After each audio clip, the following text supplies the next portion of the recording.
Jangan lakuin ini kalau nggak mau dikejar istri tetangga. Iya, dengerin gue baik-baik bro. Hidup lo tuh bebas sih, mau tampil keren, wangi, rapi, itu sah-sah aja bro. Tapi kalau lo ngelakuin ini asal-asalan, jangan kaget kalau tiba-tiba istri tetangga ngelek lo lebih dari sekedar di medsos. Gue kasih tahu bro, bukan karena lo ganteng, tapi karena lo nggak paham batas. Orang pintar itu tahu kapan harus maju, tapi orang bijak itu tahu kapan harus mundur.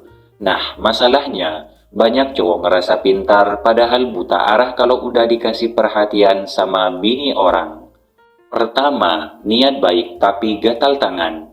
Ngaku aja deh bro, bantu angkat galon, oke, betulin gas bocor, mantap. Tapi abis itu lo ngerasa kayak superhero kampung. Mulai deh besok-besok sengaja cari alasan mampir, padahal dalam hati lo udah ngebatin. Ah, suaminya kemana sih? Masa gue mulu yang turun tangan?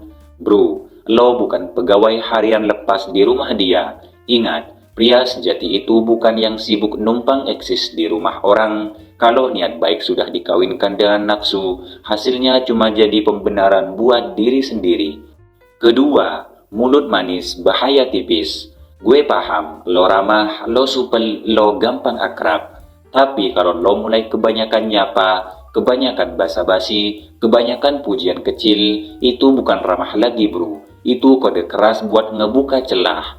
Bayangin, suaminya jarang muji, lo tiap pagi udah kasih senyum plus bonus pantun receh. Jangan GR kalau dia ketawa bro. Bisa jadi itu tertawa yang meracuni batin. Kadang-kadang kita ngerasa disukai, padahal cuma jadi pelarian buat isi kekosongan. Makanya jangan GR kalau disenyumin istri tetangga.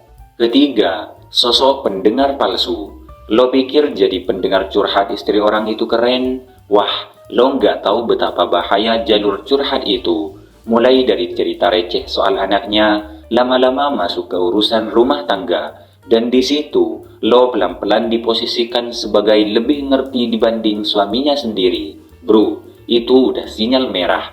Ingat nih baik-baik bro. Pria yang keblinger biasanya mulai dari rasa iba, terus jatuh ke rasa bangga, endingnya jadi duri di ranjang orang. Jangan pernah merasa hebat saat jadi pelampiasan, itu bukan kehormatan bro, itu adalah jebakan. Keempat, gaya keren tapi mata liar. Lo ngerasa keren kalau pakai kemeja licin, parfum mahal, dan rambut gelimis. Bagus bro.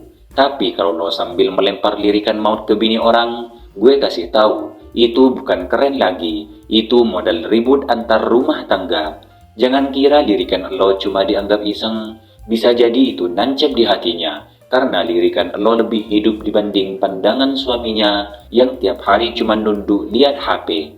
Karisma tanpa kendali itu kayak api liar, ngasih kehangatan ke yang butuh, tapi ngerusak segalanya kalau lo nggak bisa jaga. Kelima, batasan itu harga diri bro. Jangan bangga dibilang pria idaman semua emak-emak kompleks, itu bukan prestasi bro. Itu alarm keras buat lo evaluasi diri. Lo boleh disegani, tapi jangan sampai jadi fantasi istri tetangga di waktu sepi. Lo harus belajar nahan diri bro. Karena lelaki sejati itu bukan soal sanggup mendekati siapa aja, tapi soal sanggup menjaga diri dari siapa yang enggak seharusnya. Lelaki kuat itu bukan yang jago mengejar, tapi yang hebat dalam menghindar dari yang bukan haknya. Jadi bro, kalau lo ngerasa diri lo pria sejati, jangan ukur kejantanan lo dari berapa banyak istri orang yang diam-diam suka ngelirik lo. Itu namanya primitif berkedok modern. Lo mau jadi lelaki murah atau mau jadi lelaki berkelas? Ingat, rumah tangga orang bukan taman bermain lo. Kalau lo jaga sikap, harga diri lo bakal naik. Kalau lo keblinger, siap-siap harga diri lo diobral di belakang.